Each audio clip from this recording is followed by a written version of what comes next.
이번에는 노션을 통해서 웹상에 있는 자료를 수집하는 방법에 대해서 알아보도록 하겠습니다.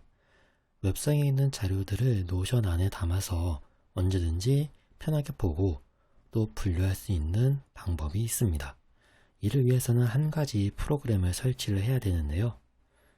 크롬 브라우저에서 크롬 웹스토어에 들어가셔서 설치를 하게 됩니다.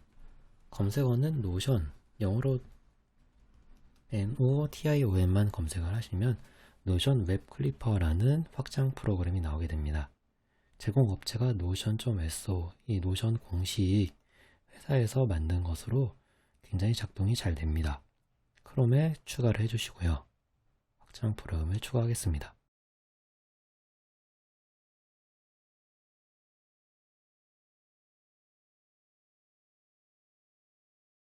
추가가 되었고요. 이 추가된 프로그램은 이런 식으로 고정을 해서 계속 볼 수 있게 해주시는 게 쓰시기 편리합니다. 이제 사용 방법을 말씀드리겠습니다.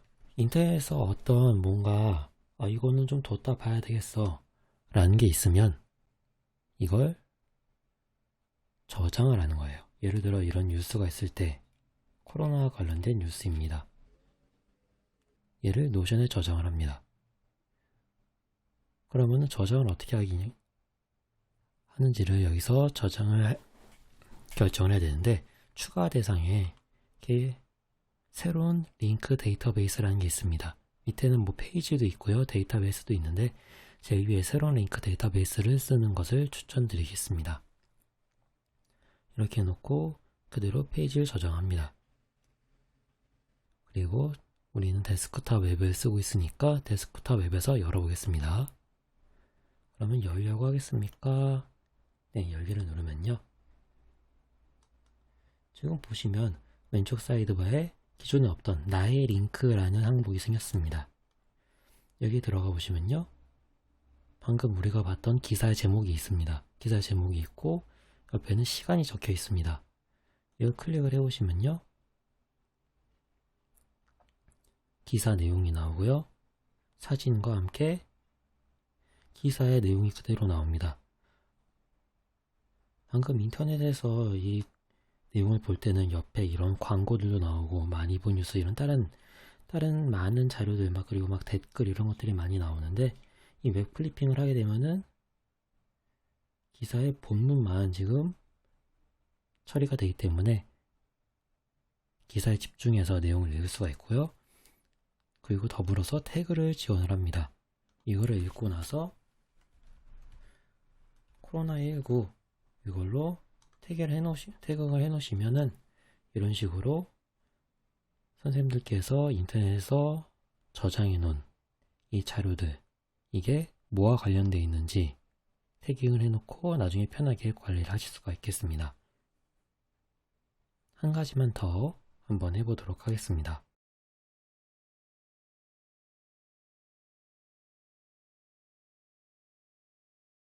똑같고요. 기사를 누르고 이번에는 추가 대상이 나의 링크라고 나옵니다. 이대로 해놓고 페이지 저장을 해보겠습니다.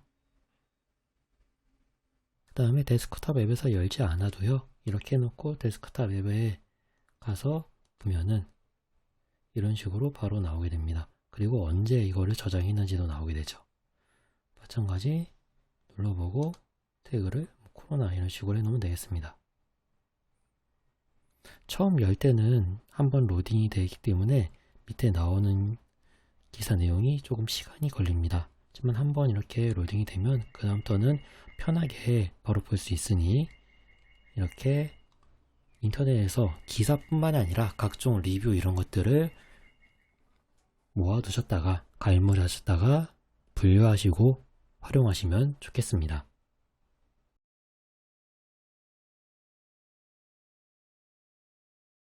노션을 이용해서 특별실을 관리하는 방법을 알아보도록 하겠습니다. 특별실, 예를 들어 컴퓨터실 같은 경우에 어느 요일, 어느 시간에 어느 반이 쓸지 이런 것들을 정해서 운영을 하게 되는데, 이런 운영 일정이 학교마다 보통 정해져 있지만 그 정해진 대로 꼭 운영이 되진 않습니다. 이럴 때 일정을 변경하고 특별실이 언제 비어 있는지 이런 것들을 선생님들과 공유를 통해서 특별실을 좀 더 효율적으로 사용할 수 있는 방법을 알아보도록 하겠습니다. 페이지를 하나 만들고요. 데이터베이스는 캘린더를 쓰도록 하겠습니다. 안에는 이제 몇 교시에 어느 반이 쓰는지 이 정도만 나오게 작업을 해보도록 하겠습니다.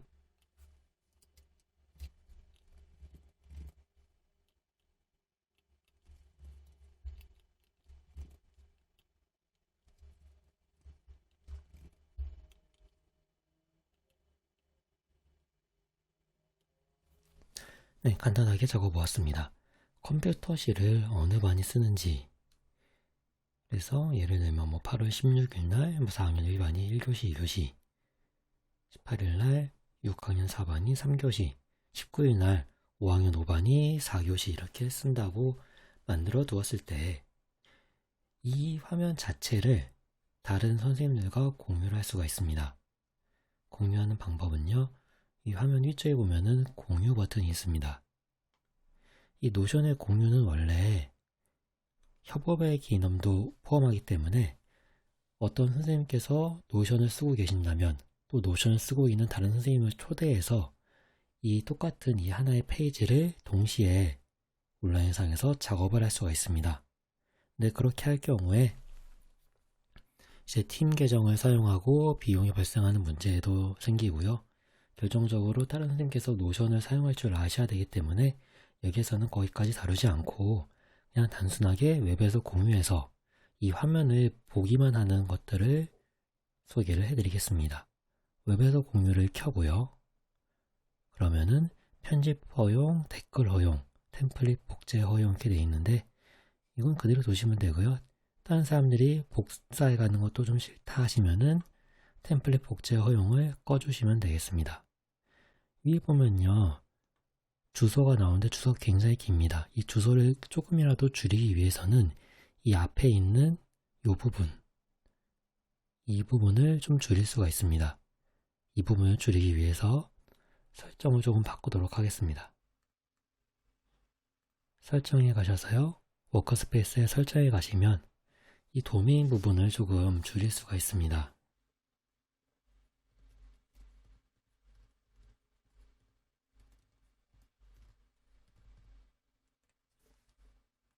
제가 좀 줄였습니다. 2021TT라고 줄였어요. 그랬을 경우에 이제 다시 공유를 보면 앞쪽이 좀 줄었죠. 그래도 뒤쪽은 굉장히 깁니다. 그래도 이 전체 내용을 이제 복사를 해서 이게 어떻게 보이는지를 한번 보도록 하겠습니다. 지금 이 화면은 여기서 직접 수정이 가능하죠. 항목도 추가할 수 있고, 그런데 선생님들께서 이 주소를 다른 선생님께 공유를 드렸다라고 가정을 하겠습니다. 그럼 선생님들께서 이 주소를 들어가시게 되면요, 이런 식으로 달력이 보이고 이것만 보이고요. 일정을 추가할 수는 없습니다. 일정을 추가할 수는 없고 대신 이런 것들을 눌렀을 때 어떤 내용인지, 여기 안에 예를 들어서 5학년 5반이 컴퓨터실에서 무엇을 하는지 적어 놓았다면 그런 것들도 볼 수 있게 됩니다. 한번 보도록 하나만 적어 볼게요.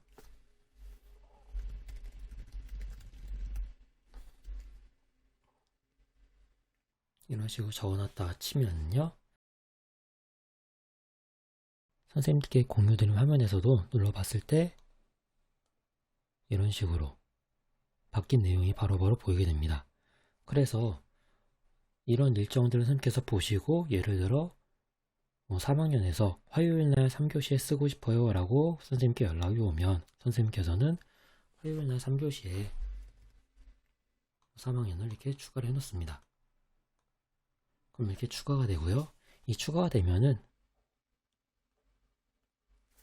한번 새로 고침하겠습니다. 거의 바로 이런 식으로 들어오는 것을 알 수가 있겠습니다. 선생님들께 노션의 특정 페이지를 공유를 드리고 그런 것들을 이용해서 특별시를 관리하는 방법에 대해서 알아보았습니다.